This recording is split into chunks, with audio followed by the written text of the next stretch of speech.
Cuando hablas de la década del 80, hablas de una época de gran florecimiento del nivel, ¿no? De un florecimiento distinto. El de los 70 fue el del despegue, de que aparezca esto, y esto aparece con todo lo bueno y con todo lo raro. Porque la segunda década del 70, vamos a convenir, tuvimos un ministro de Educación, un innombrable de apellido Rueda, que bueno, hizo...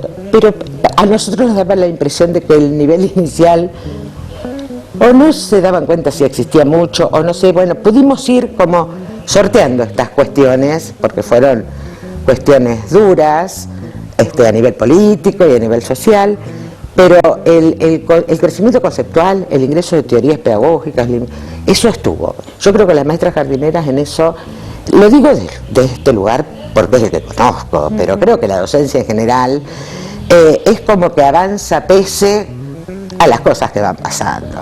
Yo creo que hasta los mismos chicos te imponen que vos estés mirando otras cosas, porque bueno. Y en todo pasa esta década del 70 con mucho congreso, con mucho trabajo, con mucha capacitación, siempre autogestionada. Y te digo más, casi que hasta la década del 90, las maestras jardineras y la docencia general se autogestionaba su capacitación, o en grupos pequeños o individualmente, pero el 80 trae la democracia. Y eso tuvo como una cosa que nos faltaba, que eran discusiones más allá de la didáctica y la pedagogía. Era sobre modelo educativo, sobre políticas educativas, sobre qué habría que hacer.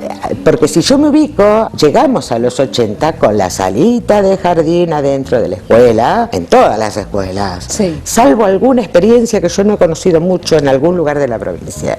Y en Santa Rosa puede ser, pero no lo puedo referir porque no lo conozco en profundidad. Entonces, en los 80 sentimos que acá tenemos que ir por más, esto no alcanza.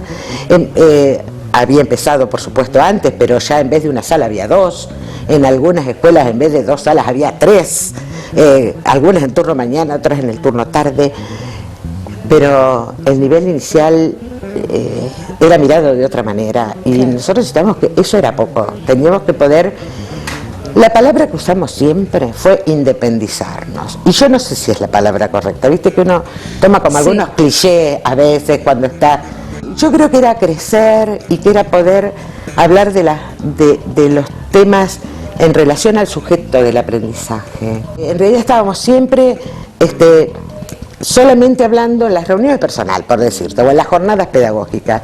Claro, en una escuela con 600 alumnos de primaria y 50 de jardín, no llegábamos nunca un poco al foco de qué hacemos con ellos y con la articulación de este nivel con este otro. Nosotros creíamos que necesitábamos espacios propios. ¿La experiencia de los Gines está relacionada con eso? Está relacionada con eso. En algunos de estos múltiples viajes y cosas que hacíamos, jornadas de la UNADENI o de OMEP, que eran las asociaciones nacionales e internacionales que nos nucleaban, nos contaban que había algunas experiencias de núcleos y que el núcleo era lo que después fue acá. Entonces, obviamente, ya con funcionarios puestos desde otro lugar, que no los voy a nombrar porque tengo alguna dificultad para ubicarlos en sus tiempos, pero bueno, pudimos hacer una llegada hacia los lugares donde se tomaban las decisiones políticas. Empezar a hablar, exigir y decir, bueno, no se puede. Obviamente nunca se podía construir, no había presupuesto para hacer jardines, no había. Entonces salió esto de los núcleos, se hicieron varias cuestiones, la Asociación de Maestras Jardineras le aportamos datos de la provincia de Chubut, era mi amiga, aquella que yo te cuento, vecina, era directora de un jardín de infantes nucleado en Madrid. Así que le mandamos a pedir datos, ella nos mandó otros, de otras provincias y de otras... bueno, la cuestión es que se dio. Año 87. En esta época, ¿dónde estabas? ¿Todavía no? Yo estaba en la escuela 57. En la escuela 57. Se crean los jardines de infantes nucleados, el director de educación era el señor Bernal, un señor alto y delgado, muy respetado, diríamos, que cuando íbamos a hablar, que nos decían, no entiendo de qué me hablan.